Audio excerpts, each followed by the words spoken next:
Earl Grey hot. Welcome to the Picard Maneuver. I'm Tim. I'm Joel. And we just saw Picard Episode 3, The End is the Beginning.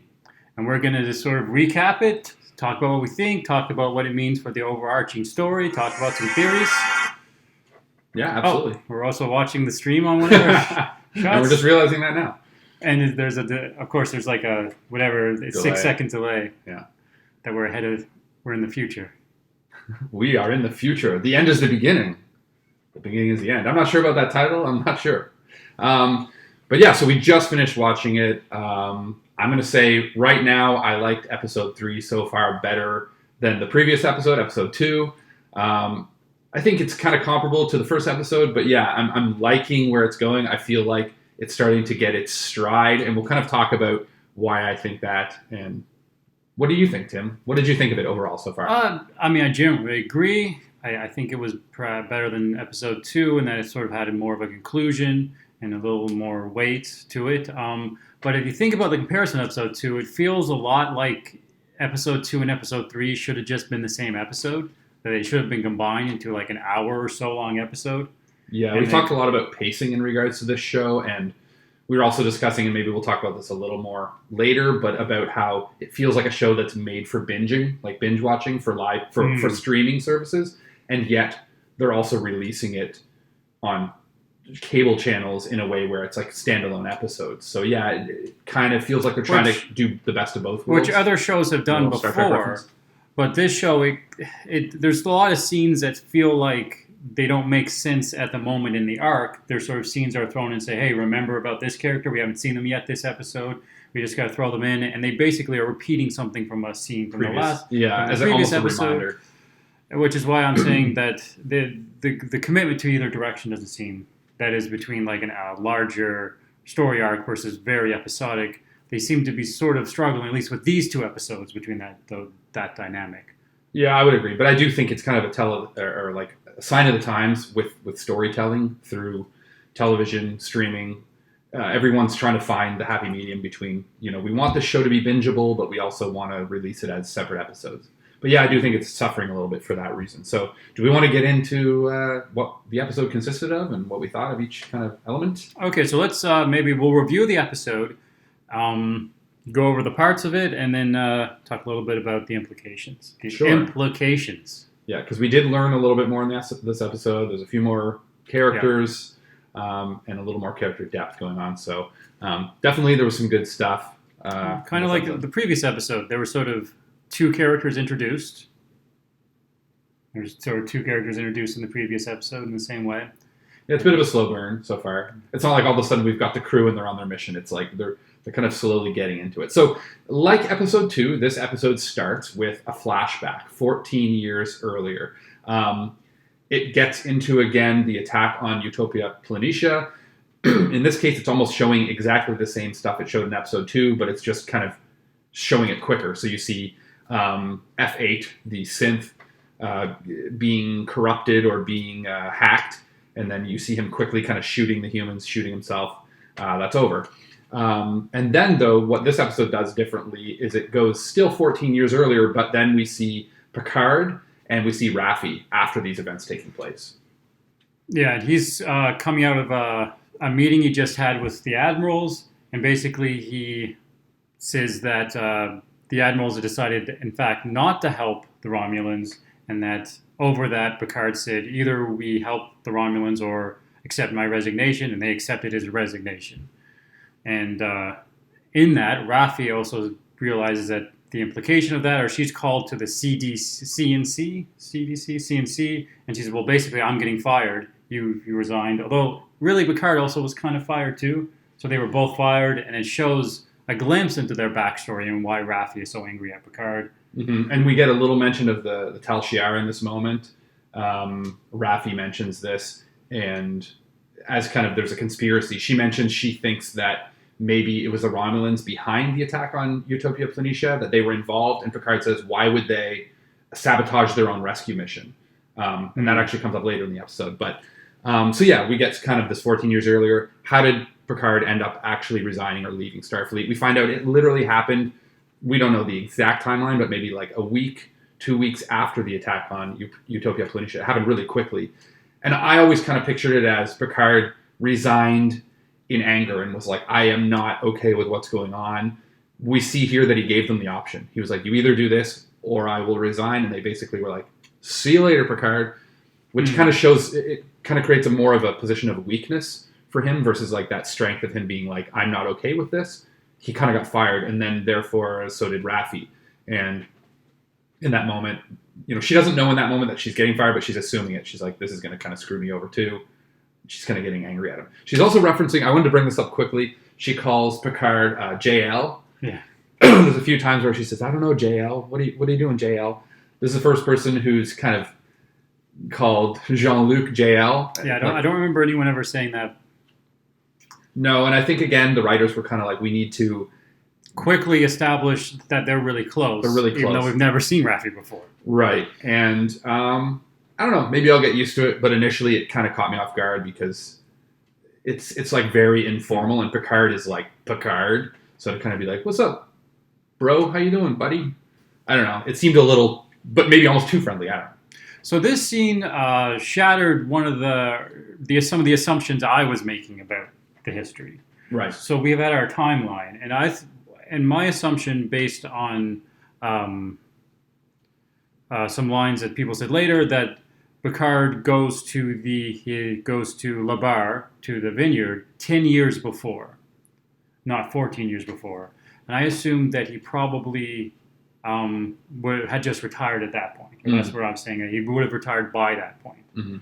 And this pushes back his retirement to 14 years ago, right after the attack on Mars, and it explicitly says that the ships being built at Mars, at Utopia Planitia, were being built for the Romulan rescue fleet. Mm-hmm.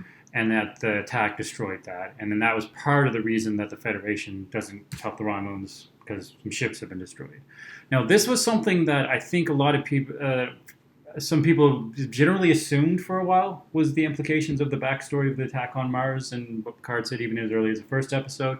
But I never liked that because it didn't make any sense to me at all. First of all, if Romulus... first of all, with a supernova is only ever going to affect the actual planetary system that the star supernova's in. The supernovas don't go faster than light. There's no way that it would affect any other. Now, there's going to be a lot of Romulans just in the Romulus system. Mm-hmm. There's Remus and Romulus. Well, the implication of that is you're saying, as long as they can get them out of the supernova's area of impact, they're going to be safe. They don't they don't need to evacuate this entire system. Yeah, and the way they talk about it sounds like it implies it's a larger than just one system, and maybe something about subspace is affected by a supernova that actually makes the supernova effect further.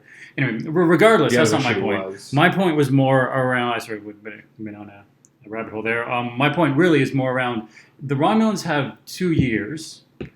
Stars don't spontaneously go supernova. That's something that happens over billions of years. Lots of warning, usually. Yeah, so presumably someone sabotaged the star, and we've talked a little bit about that before. But if the Romulans have 2 years to evacuate everyone, 2 years ahead of time before the disasters are going to happen, what's the problem? Why would the Federation need to build a bunch of new ships? It's not like it's like a one-time thing. The ship gets destroyed after its where years. You move it, like you hire a bunch of transport ships, and you could do as many transport ships as it takes. You just go back and forth and get people out of the blast zone. Sure. I think it's not just saving the immediate people from the blast zone. I think the implication is the Federation doesn't want to overall help the displacement of refugees who have been affected by the disaster. Mm-hmm. So that's really perhaps what's going. But the immediacy of the way it's talked about in this opening sequence sort of sounds like we have to save these Romulans now within this 2-year period, and we need to use these ships that we're arbitrarily just going to build from scratch to save the Romulans. And how do you go from willing to build an entire fleet of ships from scratch to not wanting to help them at all? And it's just based on what it seems the attack on Utopia Planitia is what kind of made the Federation knee-jerk reaction to some degree, but also it was mentioned in the interview that Picard did in episode 1 that there was also a resources. They didn't want to share resources or whatever, which I know you had an issue with that because it's your resources wouldn't be an issue. But anyway, false yeah. sense of So it society. seems a little bit, but at least they're telling us what's going on here, whether we like it or not. We at least know now that that's what's happening. That the ships were destroyed. Those ships were being created to help the Romulans. The thing also that was interesting is when they show the attack on Utopia Planitia, you see ships flying over, shooting at these kind of like Right. And Which my we always question- assumed were synth Synths. ships, or ships that had been taken over by synth rebels, rogue synths of some sort. Right, because if it was any other alien race, Romulans, let's say, it'd be really obvious, and they'd be like, well, Romulans attacked Utopia Planitia. So, but if it is synths, then it seems kind of strange that all of a sudden this synth gets hacked, and he very quickly turns evil and shoots people. So then we're to understand the that these problem ships is- were already boarded or already being used by the synths. Anyway, I'm not sure who's flying those ships. That's the question I'm asking. Who's In flying that those ships? scene, Picard says that the admirals basically decided the reason they've got to outlaw all synths of any kind is that there was a fatal code error in the operating system, Mhm. which, technically, whether it makes sense, that doesn't matter. The point is that They something believe that's what happened. happened. They They did blame the synths. Yeah, there's something. The synths that rebelled somehow. They went rogue and killed a bunch of people. They did some sort of investigation. Presumably, the Vakvash / Tal Shiar / Section 31 Federation Security do some sort of cover up, some sort of white flags, some sort of False flag. false flag type thing, and say that they somehow spontaneously a bunch of Synths went bad.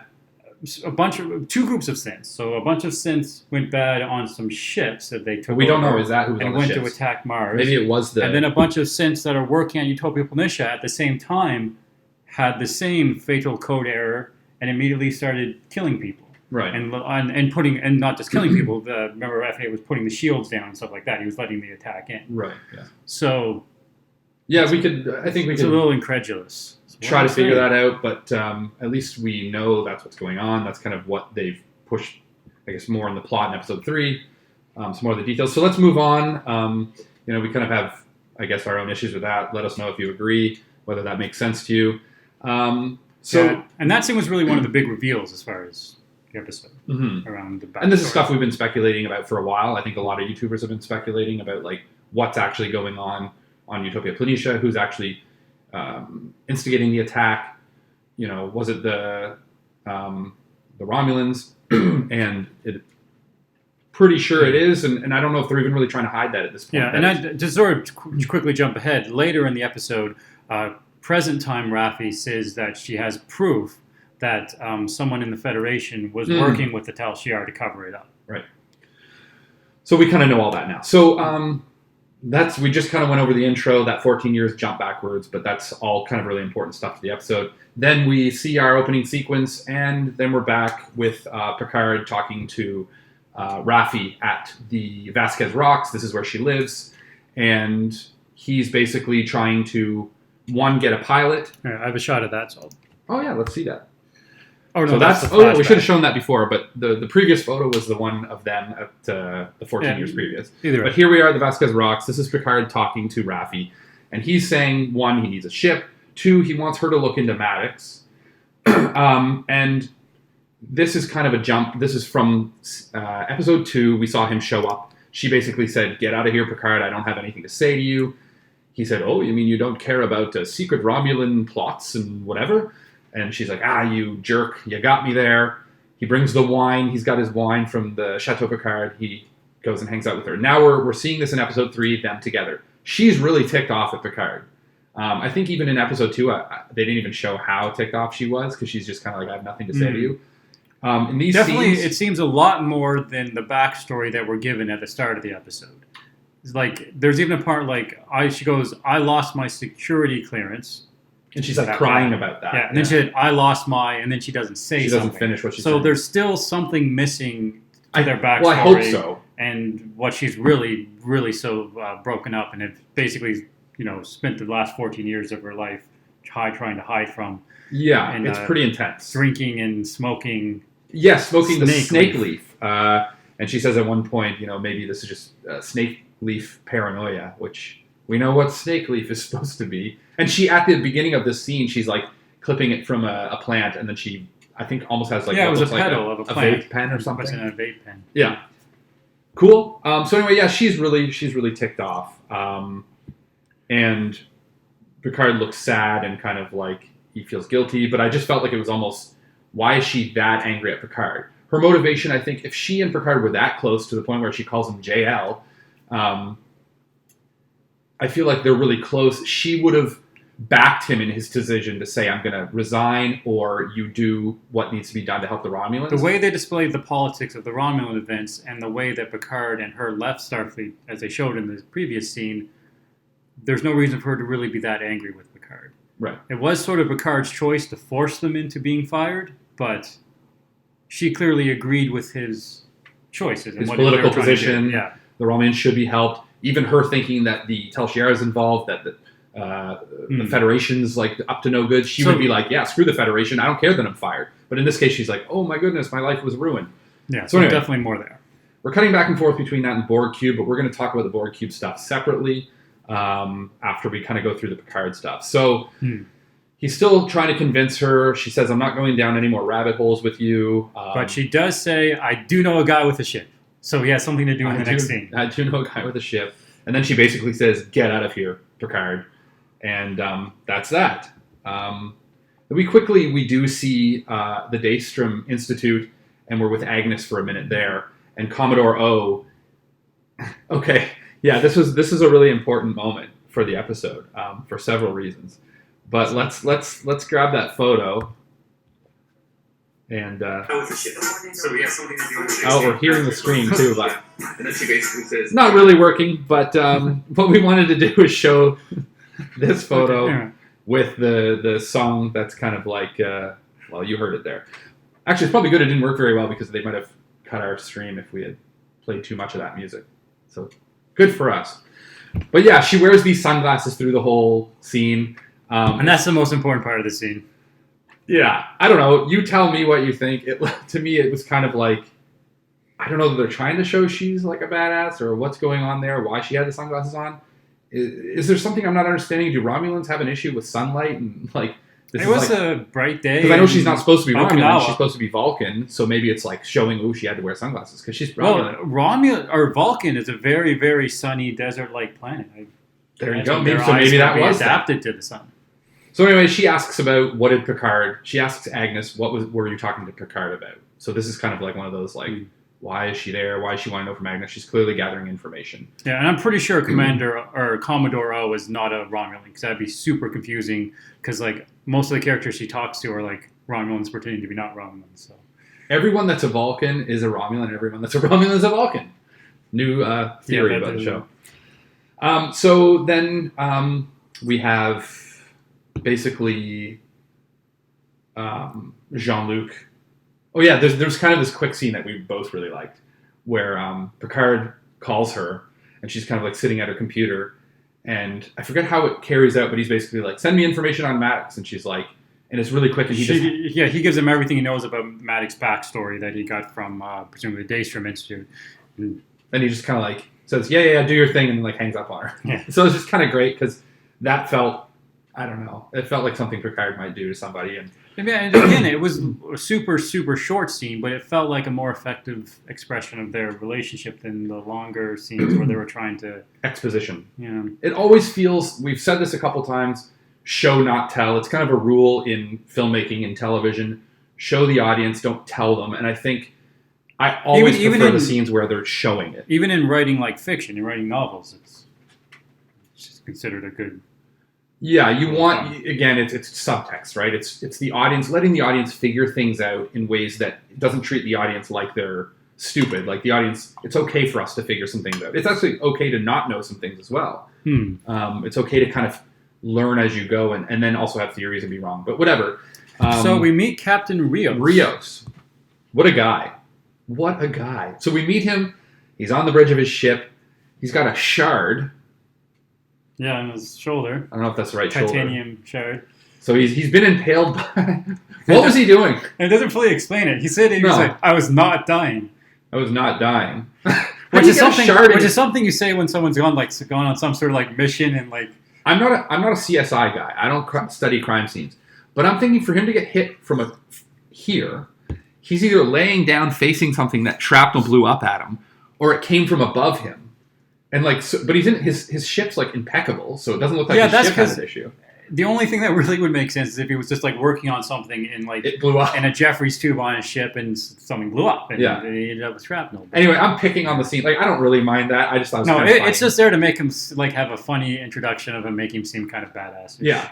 So you will notice in this scene that there's also a character that looks just like him in the scene. In fact, he's the one who's introduced initially. He's the one that's introduced first, and then all of a sudden you see the guy with the shard, and you're like, what? There's two of them? Well, he has an EMH. If you've watched any Star Trek, you know that EMHs are kind of... They were introduced, I think, in Voyager. Emergency medical hologram. Emergency medical hologram. So this is his EMH. I thought, is this kind of an ego thing that his EMH looks just like him? So it's kind of like... Is that him just thinking that's he's a weird thing to do? Yeah, like why? Although it's very similar to what Harry Mudd tended to do, but regardless, the entire point of that character, I think, is that in the next scene that we've seen Rios in, him alone in his EMH, the hologram, are talking. He basically just expresses a bunch of his backstory and how he used to be a commander on a Federation ship, but he saw his captain die in front of him. His brains body, and presumably he feels guilty about that, and that's why he left Starfleet. So they really wanted to have a scene where he explained his backstory, but he wasn't something he could explain to Picard, and they didn't want to introduce any other characters.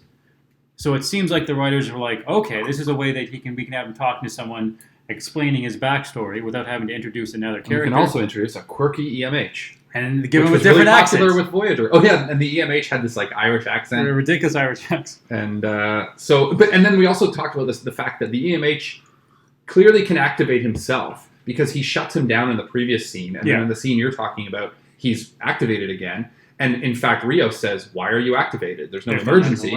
And he says, "Oh well, you're stressing about Picard. That's the emergency." But then in the end of the scene, he says, discontinue, just deactivate, whatever it is.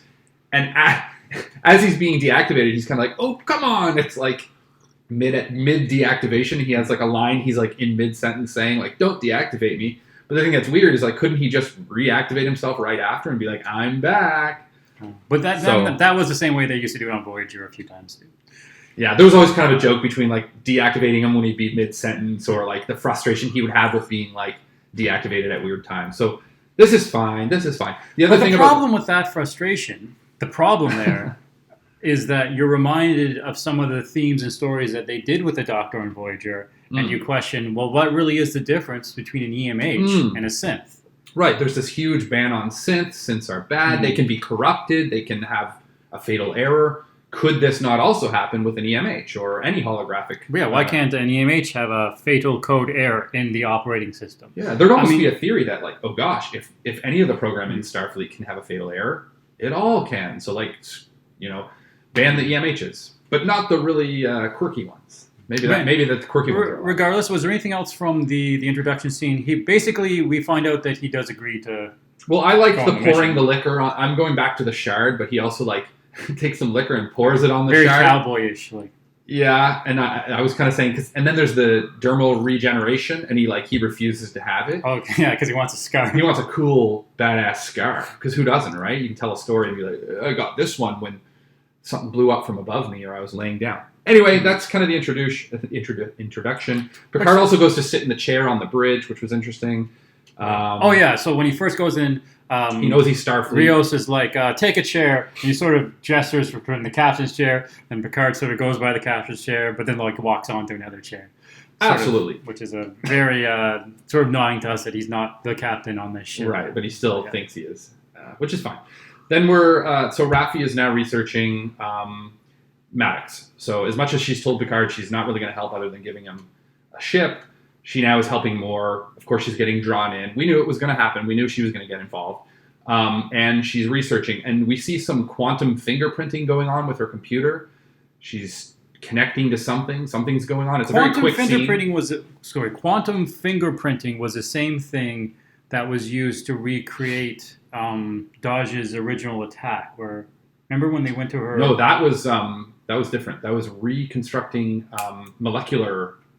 That wasn't quantum fingerprinting. Oh, okay. That was a molecular reconstitution or something. Molecular reconstitution. Which I was like, that technology to me seemed completely unrealistic. But I just guess they're different things. frustrated by that. That were different things. You did mention the next scene, which is like we're not necessarily going scene by scene, but the next scene was back with Rios. I had just put strong Irish accent. And she did. It was Free She found Cloud. something. Oh, sorry, we talked over. It was Free Cloud. That's where Maddox is. A place called Free Cloud. Yeah, and in that moment when I was watching that scene, I didn't connect that Free Cloud was where Maddox was. I actually was like, oh, she's getting She's logging into the free Cloud software from Apple. That's like literally the because it sort of ends with her like clicking some stuff and finding out some stuff, and then just says Free Cloud. Yeah, It looks like she's got like some free iCloud space. Right. No, that's fair enough. That is kind of what you think at that point. But based on the scene, what she says to Picard later in the episode, scene later, we know it's she's a place. like, Free Cloud is a space where Maddox actually is. Now, I had... you had some theories. Well, I had some theories that Maddox might be in one of the places that's been tied to Zoom. Yeah. Because we already knew about those places and knew that that's where someone could go work on androids. Right. But that is not the case. He's on Free Cloud. Which you made a reference. That sounds like a Star Wars-y. It's so funny how like there's always... Cloud City is a Star Wars. Cloud City. I don't know. Free Cloud. I'm interested in seeing Free Cloud. Is it in the clouds? Or what does free mean? Is that is that a political statement about the freedom of the clouds? Yeah.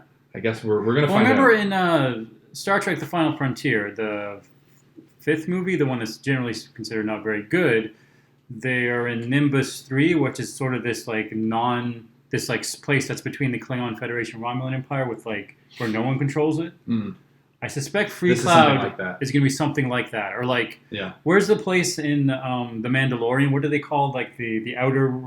I didn't finish The Mandalorian yet. But that's only really at the start. Where they're talking about they're at the outer planets or something. Anyway, they're like a planets that are sort of just outside of like the Federation. They're sort of like the Wild West, basically. And that sounds like a place that he'd go to, and also sounds like a place that this series would go to. They're not going to stay in the Federation. They're going into the Wild West. Quickly before we move on from the Rio stuff, at least the opening scenes, he is also reading, in the scene where he's stressing and his EMH is trying to help him, he's also reading The Tragic Sense of Life, which he mentions to Picard in the first scene with him. So just wanted to throw that out there. I don't know if there's going to be reference to that later. I don't know if I should read the book. Maybe you should. Maybe it will help us to understand the show. Now, we're still kind of with Picard. He's back at the chateau. And this is kind of his farewell. It starts as his farewell to Laris and Zhaban. He's basically saying, I'll miss you guys, but I never really felt at home here. He's clearly become really close to these two characters, Laris and Zhaban. And I'm like, they're two of the characters I'm really liking the most in the show so far. I'm really enjoying his interactions with them. Yeah. It just feels really, real. Maybe it's because, again, we talked about this, there's not a ton of exposition that needs to happen. It's more kind of just their friendship and how they respect him and he respects them. And anyway, but then this scene... Yeah, they're used to for him to actually talk about stuff that he's thinking about and not to establish characters. Yeah, so I like them. And we've also... There's an episode that we still haven't launched yet for this channel about things that we want to see happen in the show. One of them was that we wanted to see Laris and Zhaban, because we know that they're ex-Tal Shiar or, whatever. We want to see them in action. We want to see them kind of use their skill set. And we get to see that. Yeah. So this scene where he's saying farewell, actually that might be... Yeah, it's basically, it cuts to the board cue, but it's the attack on Chateau Picard.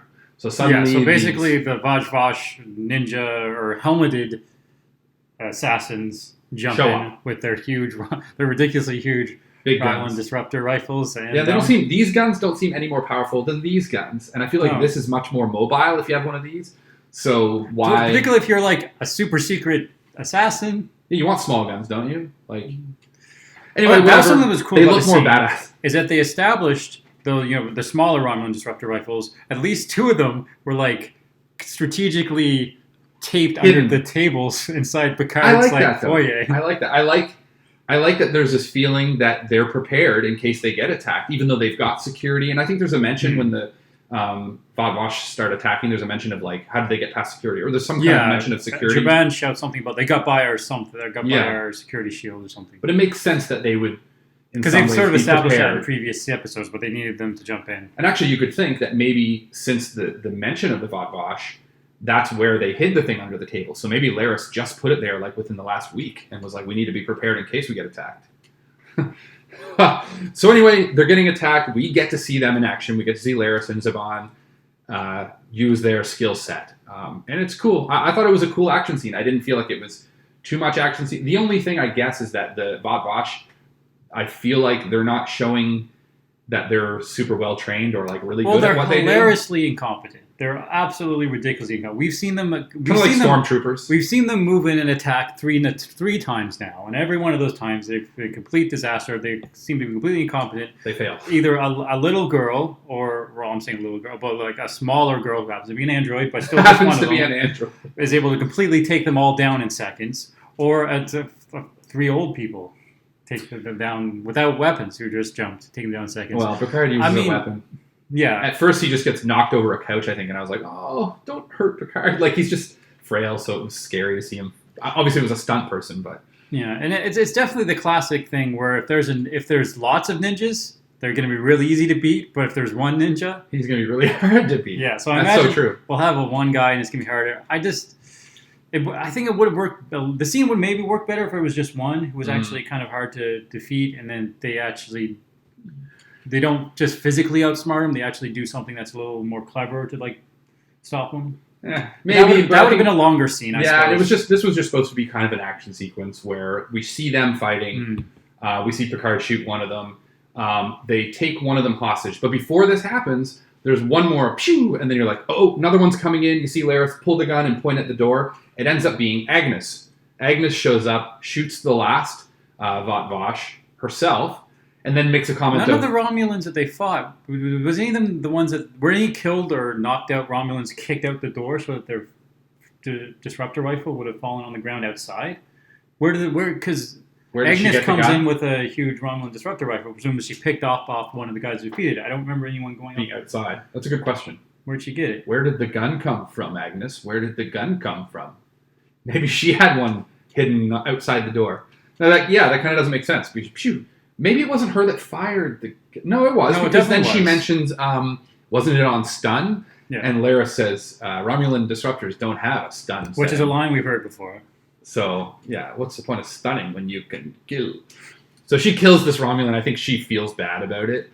You can kind of tell Agnes is like, what? Like, I killed him? Like, I just wanted to stun him. I like the character of Agnes, by the way, but there's more in a bit. But yeah, so that's kind of... They get attacked. Then we see that they've taken one hostage. They've taken a Romulan hostage. He's sitting on a chair, and they've got his helmet off, so you see his kind of bulbous head. They mention later that he's a Northerner. Yeah, so that's a big sort of reveal for us fans who are wondering about it. It seems, because remember, Laris has the smooth forehead of the original series and J.J. Abrams' Star Trek era Romulans. But Zhaban has the bumpy forehead of TNG era Romulans, and this show has mixed them pretty evenly. We've seen a lot of Romulans, and they've been mixed.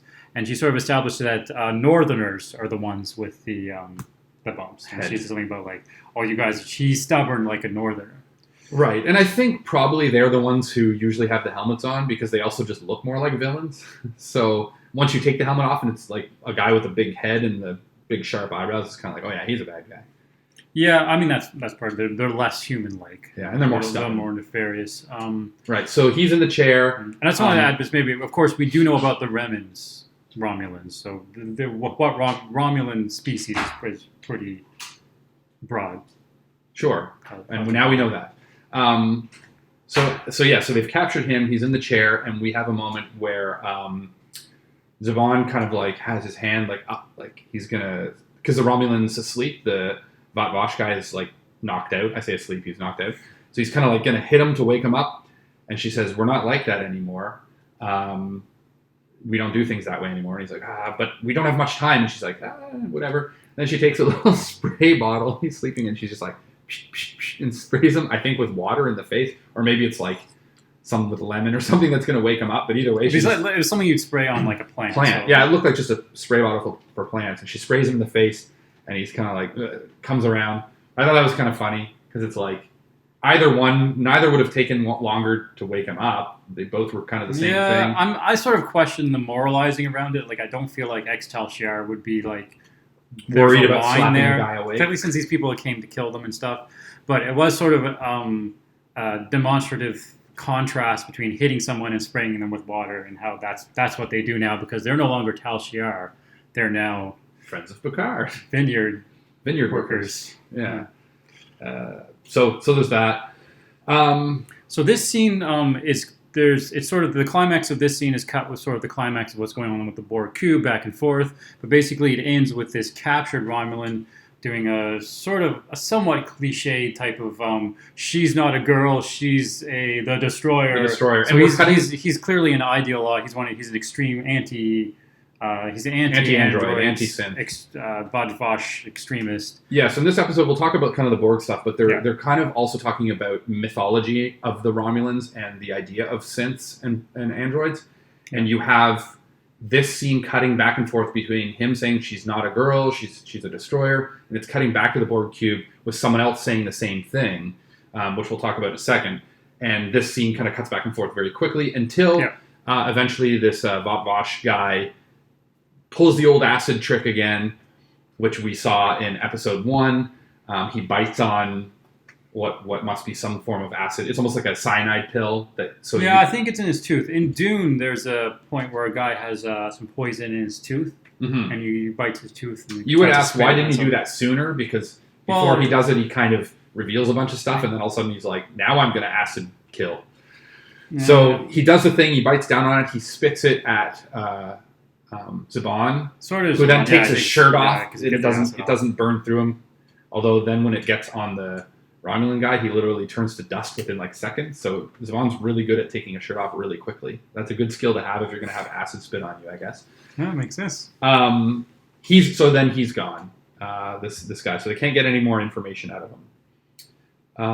What else do we have? I think maybe the last thing we should mention on the Picard side is Agnes he immediately calls up the pilot, and Agnes says, "Take me with you on this mission. This is the one thing I really want to work on. I'm this expert on androids, but I'm not allowed to work on androids. You're going off to explore and find out this big mystery about androids. Really wants going to see Maddox." And so she says, "Please take me with you." Yeah, please take me with you. And Picard decides, yes, okay, I'll take you with me. We knew she was going to go because we'd seen in trailers that she's on the crew. So it's another one of those things where sometimes showing too much in a trailer can spoil moments where you're not sure what will happen. We knew that this would happen, but she was going to be a member of the crew, and you could tell by the dynamic of who she was. She was going to be a member of the crew. But it was kind of nice having the character. It made sense. That's why that character would want to go. It kind of made sense for the character to just ask to go, and he agrees. Although I liked it when we brought up that thing about where'd she get the Romulan disruptor rifle, I'm a little skeptical of her now.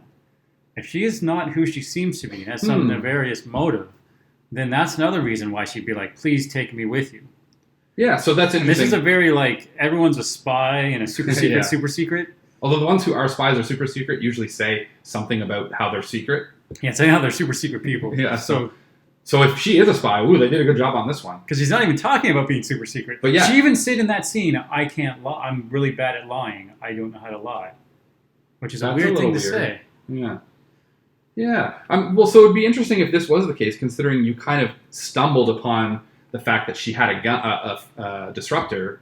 Where did she get it? And now you're thinking about it going, maybe she actually... Because we just come up with that. Maybe if we reviewed the episode, there's a scene where someone kicks the Romulans out the front door. Yeah, we'll have to look back at that. But that could be interesting. Regardless of that, I'm a little skeptical of her now. Yeah. So they're off to the ship. So we'll talk. So we'll talk about the very ending, the final scene of the episode after. But let's cut over to the Borg cube now. Let's talk about the Borg cube scenes.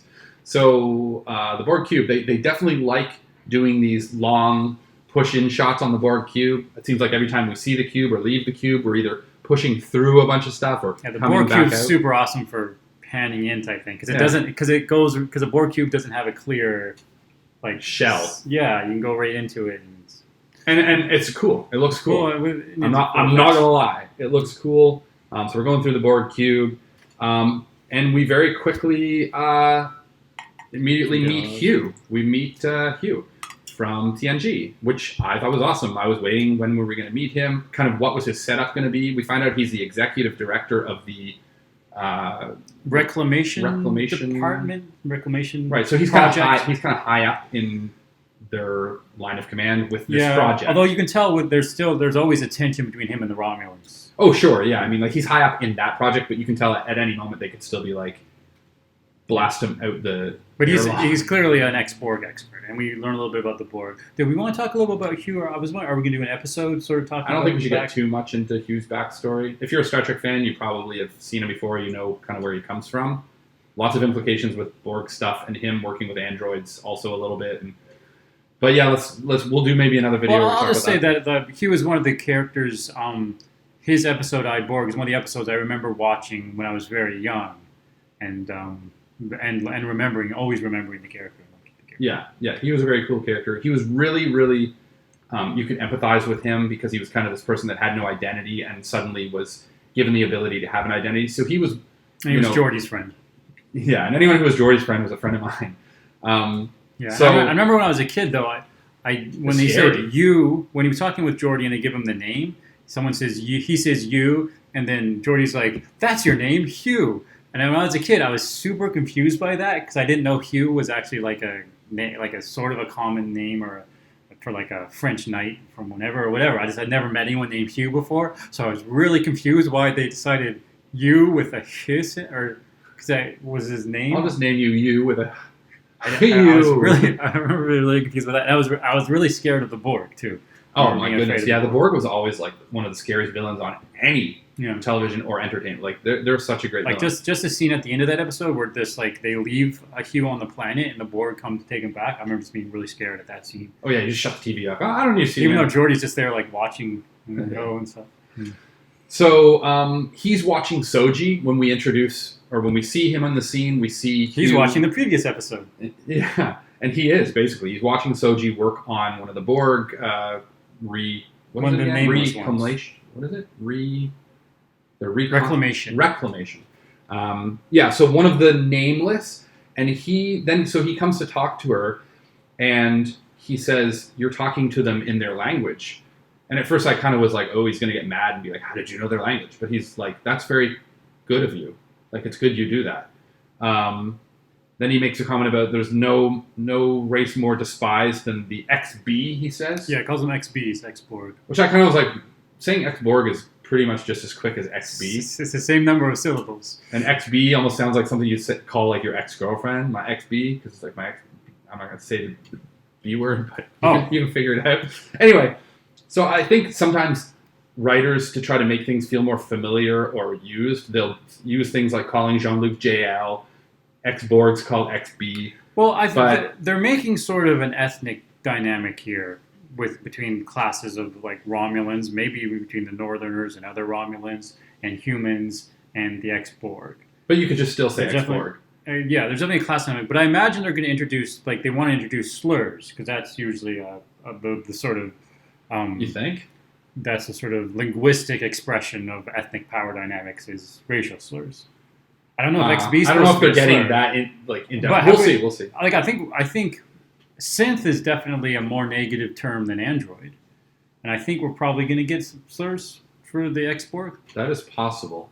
But I think this is the first time. Now I feel bad saying it. I'm sorry, Borg. I didn't know that X. This is a slur. He does in the first scenes we see Hugh in. I have some pictures. Oh yeah, we keep forgetting about the pictures. Sorry, guys. Yeah.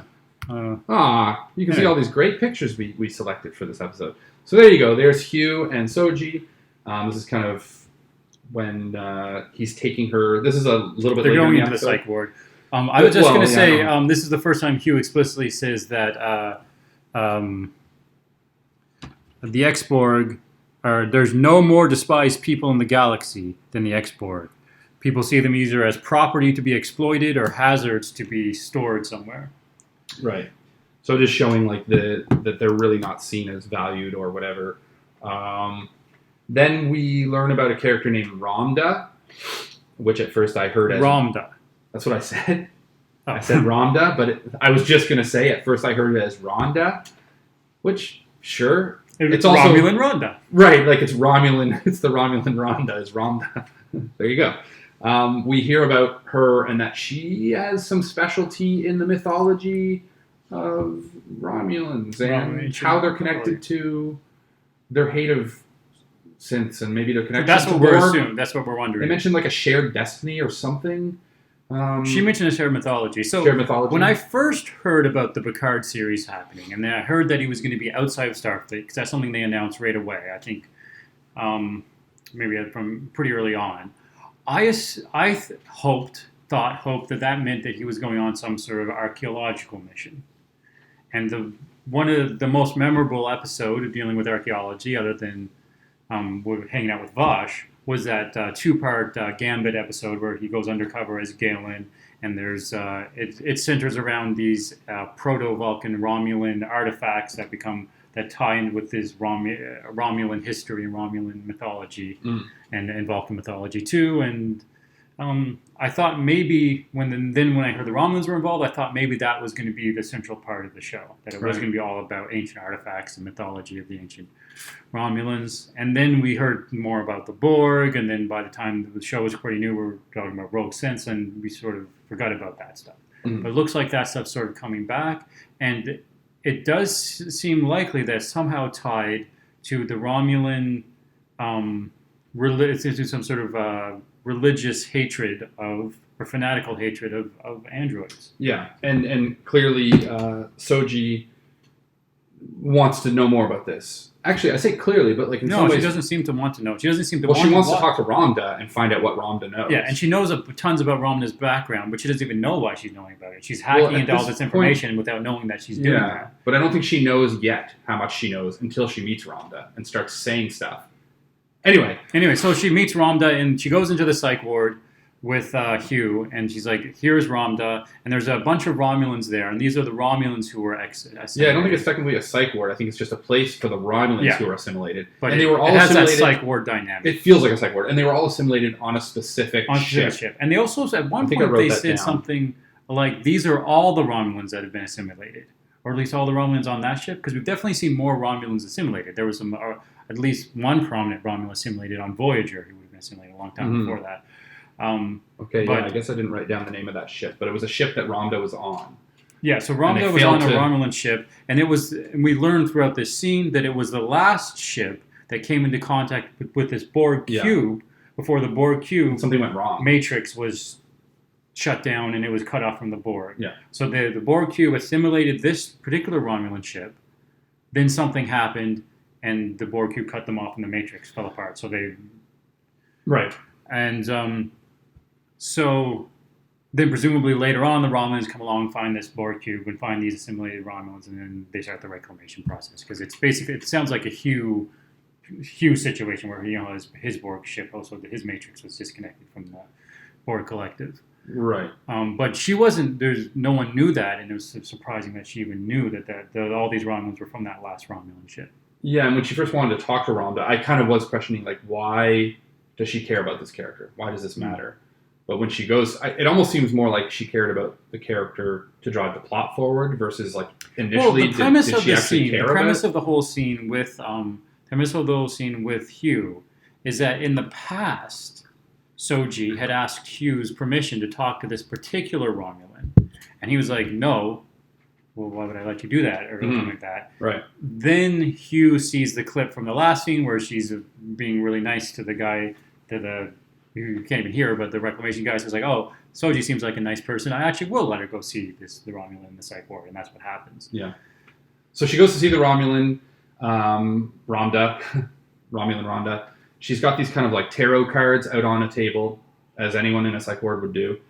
And one of the psych guys had Rubik's Cube. Yeah, it kind of like it's a little bit of tropey feeling of like super tropey. It's almost like all of a sudden we're in One Flew Over the Cuckoo's Nest, and you've got like your character in the corner doing this, and one person's like rocking, and it's like, okay, yeah, sure. But they're all Romulan ex-Borg who presumably they're all in a room together for some reason. Like I don't know if that would be necessary. And there was like as many as them. There were actual Romulan soldiers there with guns. Right. So they were really under like close Yeah, and I think it would be easier just keep them in separate rooms and where they're locked up and can't like interact with each other. Well, maybe they do, and this is just like the hour where they're all in the same room.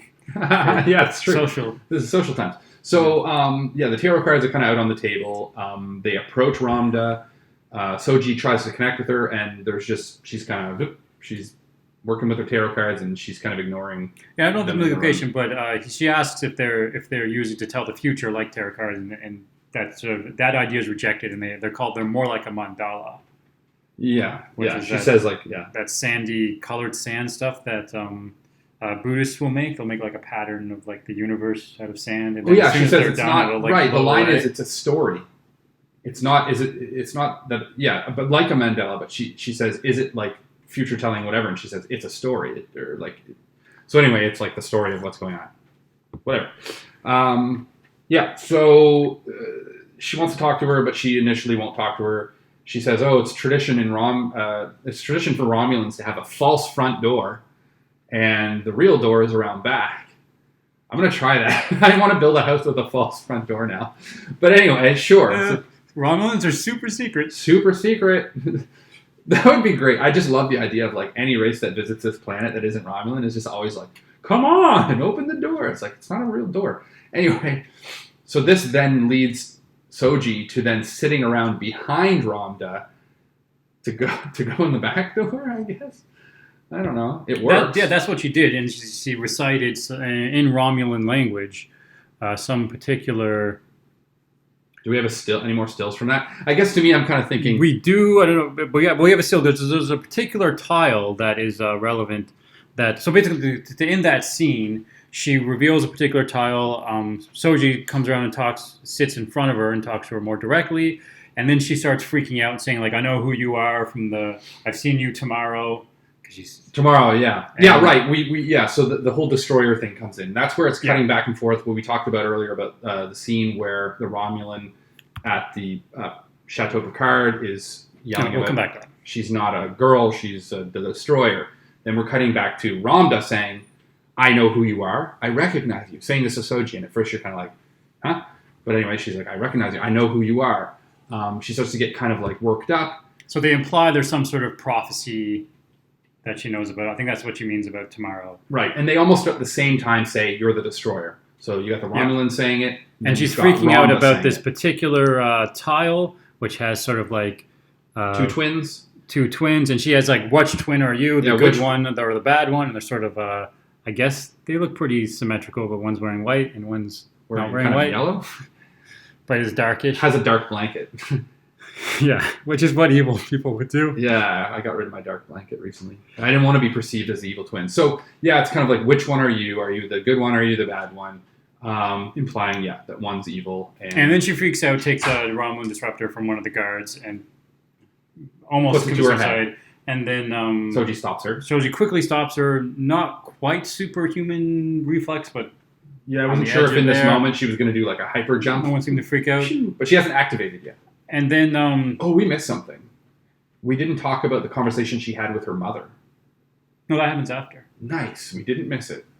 But then what happens that's interesting is that all the Romulans who were sort of not paying attention, all the other Romulans in the psych ward basically who were explored, who weren't paying attention, then sort of look at her like she's like they really evilly, like they don't trust her, and that's sort of that's how she had a bit of a scene freak out. Ends. But the big reveal is basically this sort of background mythology thing about the destroyer. Yeah, presumably there's some good sort and of evil. Dualistic good and evil thing. Which has a lot of implications for, I think, about androids and what that could mean for Dodge and Soji. Yeah, we want to make a separate video about that because we think that's kind of a big thing that we'd like to kind of dive into in a little more detail, which is kind of the comparison between Data and Lore and Soji and Dodge and how they... But I don't want to talk about it too much because we're going to do a separate video. But yeah, so that's what's kind of going on here. Then we didn't miss it. She talks to her mother. Yeah, so after hearing that and saying, which one are you? And, maybe I don't know if he's just mentioned it now, but she also says, are you the dead one or the alive one? Right. As well as the good. Are you the good, the bad, the dead or alive? And she's like, well, I got to. And then she's obviously worried about her twin, so she calls her mother and says, is Dodge okay? Dodge okay? She's like, I was just talking to her. She's going to buy a puppy or something. So it's obviously a lie. Yeah, so that's great. Yeah, because you have clearly then we know that the mother is not being honest with Soji, the mother. And then initially we were kind of like, is the mother good or bad? Is she coercing? I don't even think she's a person. I think she's a hologram. Well, you know what I mean, like the mother character. Well, now I'm pretty sure that she's bad. She's working with the Romulans or something. Because one, the thing is, I don't think she's working with the Romulans, or at least she's not working with the Vagva. She's not working with Narek and his sister there, Lieutenant. But the question becomes, why would she lie about Dodge? Why would she say Dodge is fine when she's not? Oh yeah, she's definitely lying. She's definitely a bad person. I suspect. I mean, presumably she's working with Maddox or whoever has implanted them on this particular mission that they're both on. Oh, one thing I don't think we mentioned is that it revealed in this episode that Soji is an anthropologist, not a medical doctor. In the past, we knew she was a doctor. People called her a doctor, but I think we sort of assumed she was a medical doctor of some sort. But she's an anthropologist, which is interesting and I guess sort of makes sense if they're studying cultures. And there was a few moments, I think we talked about this, but a few moments where she recalled information that she was like, how did I know that? And it's kind of suggesting that she's accessing information in a data-like way, but she's not aware that she's doing it. So there's that. But as an anthropologist, that's something she can connect with Picard on, because Picard obviously is really interested in anthropology, archaeology, history. So anyway, while she's talking to her mother, she kind of cuts to a close-up of her eyes, and she's like kind of dozing off, getting really sleepy. How I interpreted that is there's some kind of shutdown sequence that can be spoken to her that somehow creates a shutdown sequence. The question is, what happened after she shut down? So she kind of goes to sleep. So while talking with her mother. So her mother seems to have done something that, just like in the previous scene with the mother in the first episode where Dodge calls her and she says go see Picard, and then she immediately hacks finds where Picard is. There's some sort of trigger there that. Yeah, she must be connected to Maddox. It must be like a front for Maddox. I feel like they're gonna meet this woman, and all of a sudden the woman's gonna go, and it's gonna be Maddox, and he's gonna trick you. Yeah, that's what I suspect, because I'm making the assumption that it's Maddox who was in good.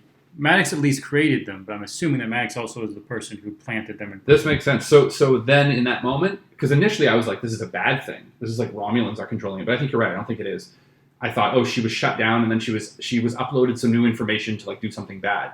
Probably the opposite. I think what's happened is Maddox, through this woman, has contacted her. We're not really sure what Maddox's final goal is. It might end up that Maddox is. Maybe it was Maddox that hacked the synths. Maddox wants the destroyer to destroy something. Ba-boo! So either way, she gets shut down. I feel like probably while she's shut down, there is some kind of upload of information. There is some kind of, or a diagnostic. Or why do you ever why would you put an android to sleep? You either want to get information. To me, it seemed a little bit just like she didn't want to keep listening to these questions because they were all just lies. She was just go to sleep. It was literally just a choice. She was just talking to her mother and was just like, my mother is so boring, and she just went to sleep. Sure, what is the motivation? But anyway, the next scene is she wakes up and Narek's come to see her, and I don't think they say anything new other than just Narek he whispers that he's falling in love with her, which is sort of the next step. Pretty new. I sort of read that in the previous episode, but now they're telling us. Now they're saying it. And then he immediately goes out and runs into Lieutenant Risso? Yeah, Lieutenant Risso. And that's his sister, who looks like Roman now. She has her pointy ears. Yeah, she's not human right now. So. It's pretty strongly implied she's actually on the Borg cube at that point. Yeah, it doesn't look like this time. I don't know, but it doesn't look like it's a holograph. Yeah. Because why would she be undercover as a Romulan at this point? Right. Well, not undercover. She actually is a Romulan. But she's still a super secret Romulan. Maybe he's undercover as a human looking like a Romulan, and now she's on the cube as looking like a Romulan, but she's a human. And they're both actually human. But they're working with the Vodbosh. Yeah. That's silly. Silliness going silly. And it's, to me, the scene to me didn't really add much versus the exact same scene they had at the end of the previous episode. She's doing something your method. She doesn't seem to trust her methods. There's this weird they both have their dynamic different around where they're brother and sister, but it's a little weird. Yeah, and then she's like, "Don't you go falling in love with her," or whatever. Yeah, and that's pretty much the end. I liked this scene better though. Oh, I think I got a shot of it. Yeah, jump to that. But I liked this scene better in this episode. than the scene in episode 2 where they interacted. So I almost would have rather had the scene in episode 2 gone and then this scene happening. I completely agree. I think it was actually sort of a better scene, and there was less of the awkward, quick exposition. Yeah. It definitely felt. And you know what? They wouldn't have had to do that awkward thing about him talking about the smooth ears in the previous episode if they'd just done this one. And then we would have known she was not we would have seen her ears and known she was a Romulan. Yeah. And we could have gotten that, presumably this is the real her because this is the one where she's making her evil plans. Yeah. No, I agree. I think it would have been better to cut the original scene and do this one as far as... Because this felt like just kind of a recap Which goes back to what I was saying at the start, is that I feel like they could have put these 2 episodes into one episode that was about 1 hour long, and it would have worked a lot better. And they could have condensed some scenes. They could have had the Romulans attack. They could have had the Romulans attack Laris and Adjaban when they were investigating at the Daj's apartment, instead of having that 2 different scenes. Yeah, because that would have added up. That would have made sense and things like that. Like they definitely could have compressed it. Sure. Yeah, and that's kind of been a complaint. Is like it feels again. We mentioned this in the beginning, but it kind of feels like they're trying to make it bingeable, but also trying to make them standalone episodes. And so you're kind of suffering on both ends. But yeah, and also just that the episodes feel like they should be longer. They tend to feel too short. Someone at my work they wouldn't feel too short if you were binging it. That our review episodes are longer than the original episodes. Oh my gosh. And we're also twins, and one of us is evil and one of us is good. All right, we'll find out one day. Flan day. Was there anything else revealed about that dynamic that we wanted to mention? Yeah, we're pretty much to the end of it. I think I don't know how long we've been streaming now. Probably been an hour. Well, there's the final scene. We'll talk about that. But I'm just wondering if there's anything about, because there's a lot around the mythology stuff we want to talk about. Yeah, I mean, there's probably something we're missing there. But I think we'll talk about in this other video, but in a broader sense, I'm skeptical of the sort of moralization of good and bad of a mythology. But I think one thing I want to mention quickly is that in Dune, there's something called the Butlerian Jihad, and that's the reason in Dune they hate androids. They don't want any computers, and that's because thousands of years ago, basically, it's a little more complicated, but a computer, basically Skynet from Terminator, took over all the humans that had already spread out to a few planets. They took over the humans and enslaved them for a few generations. And then the humans finally fought back and defeated them in what was called the Butlerian Jihad. And it sort of then they sort of established religions around never wanting to allow the AI to take over again. And to prevent that, they sort of established a religious hatred of AI. And that's the reason that then thousands of years ago to the first book and Dune how does this connect to Picard? Well, I'm pretty sure the backstory is going to be pretty much the same. Yeah, I'm thinking though it's more connected to the mythology versus... Yeah, it's going to have something to do with the mythology between... Destroyer. Whatever this destroyer is. So the root of this destroyer is going to be, I think, the reason they hate. Yeah, that's the vibe I got. I got the vibe that, like, in their mythology, there's this idea of the destroyer. It's been... Like, I guess you could almost liken it to the Antichrist or something like that. It's like their version of it, and it's a synth, and that's why there's this deep hatred of synths. I guess to me, because that's being fleshed out more, it does feel better than it originally did when it was just like, yeah, Romulans hate synths. And I was like, what? But now it's kind of like, okay, if there is kind of more depth to that, I like it better. I'm definitely not at that point yet. I'm still kind of skeptical of it because we've learned a little bit from Raffi, and she's got all these theories about what the Tal Shiar is really doing, and she's some sort of security expert that knows a lot about Romulans. And she clearly didn't have any inkling that Romulans didn't like synths. Or that the Tal Shiar would have any reason to it's really deep in their mythology. Except, they also said, haven't you ever noticed Romulans never have any sort of computer? Yeah, it's like, yeah, they do. Artificial they only use numbers and not, there was a reference to it. They tried to fudge it. And I also think, sort of, if there was some mythology about this particular character and some sort of prophecy of this destroyer character, some sort of eschatology that they think is going to destroy the universe or something like that. Or destroy Romulus. Or sorry, the Romulans. The Romulans. Surviving Romulans. Maybe they blame synths somehow for Romulus being destroyed. Yeah, they got to blame somebody. Finish your thought. Well, I was just going to say that if it just happens that it's an artificial person who does that, that's not a reason to hate all artificial people religiously. I feel like the only reason they'd hate all artificial people if they thought AI itself was something that would take over their culture, kind of like the dynamic that's done in Dune. Maybe. Depends on the mythology. We'll find out more about that, I'm Yeah, sure. I I don't think this imagine is the so. last we've seen of Romulan Ramda. I think we'll hear Or more. at least we're definitely going to hear more about the backstory of the mythology. Yeah. Which actually kind of was interesting just to bring up that when they showed this Ramda and that she's the one that knows about this mythology, why is she the only one that kind of needs to be talked to about this? Like, it should be on record. They've got, well, I guess they don't use computers Well, that and much, one but- thing that's a little unclear is that presumably because they knew about all, they knew at least the one they pointed out of the tiles was the door tile, and Soji was like, oh, I'm already expert on Romulan mythology. That door means in traditional houses and stuff, right? Mhm. And then he was like, oh, you're a know-it-all. Yeah. But if this hatred of AI is even if it's somewhat secrety, if it's still a key part of their mythology, then people who are experts in Proto-Vulcan mythology and anthropology, Picard definitely is, and Soji definitely is, they would already know about that backstory, about that mythology. Yeah, that's kind of the thought. So, But I think it's not going to be something they already know about because they have to go read it somewhere in the next couple episodes and learn all about it so that we can learn about it. So it's going to be one of those secret mythologies that no one actually knows about the mythologies. exactly. So Anyway. that's kind of everything. We've Yeah, we covered talked most of the enough about episodes. Yeah, you could get into the mythology there and trying to figure out why it isn't known or why it is known, but that's kind of the foundation of what's going on. Then the episode ends. Our final scene, I don't know if you have a little still there, but we finally have some of the crew assembled on a Just the ship.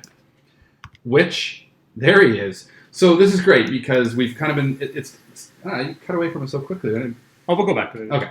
It's definitely a slow burn, kind of building up to the crew and them actually kind of being on a ship going somewhere. But we're finally on a ship, and we've got at least some of the crew assembled. Picard shows up on the bridge and kind of says, Raffi, what are you doing here? Because, of course, throughout the entire episode, Raffi's saying, I'm not going, there's no way I'm following you down another rabbit hole. But she's there anyway. But she's there anyway, which we knew was kind of And she brings the happen. place that they're actually going to go. They have a goal is to go to Free Cloud. Free What Cloud. do you think Maddox is? She makes a comment of, no, I'm not on the mission with you. I'm just hitching a ride. It's no, I'm not agreeing to do what you asked me to do, Picard. I'm still mad at you. I thought it was fine. I think I'm okay with like the character development here. I think she was a little too angry with him, but I think they can kind of move through this, and their characters will grow as this mission kind of keeps going. I'm sure there'll be some moment where she redeems or he redeems their relationship by like doing something. I don't know. So also Agnes is on the ship. Raffi kind of says, who is she and why is she on the ship and why do you trust her? I'm security. More importantly, she's like, you didn't even give me an opportunity to do the smallest background check of her, even a basic security check. Yeah. Which again, I didn't think of it when I first was watching it, but now I'm thinking I'm more and more skeptical of Agnes. Yeah. Or at least that Agnes is not telling us everything she knows, and that she knows more about Maddox than she's letting on, and more about what his plan is than she's letting on. And that she's been here purposely waiting for Picard to connect with her and get on the ship to go to Maddox. The cliche, and we've seen this before, like with on Deep Space Nine, with the prophets and the I forget what they're called now. Emissary? Yeah, but the evil prophets, the devil ones. Can't help you there. Anyway, it's not. I should definitely know. Anyway, the cliche here is if there's some sort of destroyer, there's some sort of cult around helping the destroyer destroy the universe. Oh, right, sure. Yeah, on that side who wants it to happen, and then there's the Vajvash who want to stop it from happening. Right. So maybe she's a religious fanatic, like and Maddox is, wanting to bring in the end times, and they're actually somehow buying into the android's role in this mythology. I think you're onto something there. Yeah, I think that's. I mean, we don't know for sure, but that again, seems like the problem with that is that would be the cliche. That would be what you'd expect to happen. But sometimes cliches are unavoidable when trying to tell a story because you got to have a bad guy, you got to have a good guy, you got to have people fighting for the good, fighting. So yeah, I mean, we'll see what happens there. But another thing that I thought was interesting is that when Raffi makes a reference to you should have done security checks, whatever, it seemed like a very Worf moment. This was something that Worf would do on the bridge and be like, shouldn't we check with security or shouldn't we do a security check? And they'd be like there was a specific episode where that happened, and that was the one where Riker sends Geordi to the ship. Oh, what is that one called? Where they're like, we Paw are rates. Yeah, Paw we are rates. strong. Make us strong. And right before he sends Geordi over, Worf is like, shouldn't we make sure that they're not ill-intended? And Riker's like, no, it's cool. They're no problem. And then, of course, they have ill intent. They're trying to keep Geordi. And so sometimes Worf was right. Not always when he said fire phasers and whatever, but sometimes he actually was right. So I think in this case, maybe like you're saying, Raffi is actually right about they should have done a security check. They should have maybe looked more into her. But Picard is being blinded by her looking to Picard like a mentor. And that she actually says in one scene, you're a good man. You have good morals. Like, she's really talking him up. She's talking about morals a lot for someone who's not a religious fanatic. Yeah. But it was Paw race who were like the demons in the Bajoran mythology, and they had followers that were great. So here we are on the bridge of this ship, Rios' ship, and they're ready to go. And then everyone looks at Picard. Agnes is there. Raffi is there. The MH is there. And what do we get? Engage is what he says. Yeah. So like there it is. We have the Picard moment where he says engage, and we then, as he says this, the kind of classic TNG music starts to come in, and I kind of felt almost like chills in this moment. I don't know, like maybe that's lame, but like I loved TNG. That was like such a huge part of my childhood and whatever, but I also still love the show. So having him say engage and hearing the TNG music, I was like, ooh, that's definitely hit you right in the member berries. But well, it was good to actually get going. This is the episode. This is the point where I'm most excited about seeing the next episode. The end of the previous two episodes, I was excited. We were now analyzing tons of stuff. But this is the one where I most wish I really want to see the next episode right away. Yeah. We're going somewhere.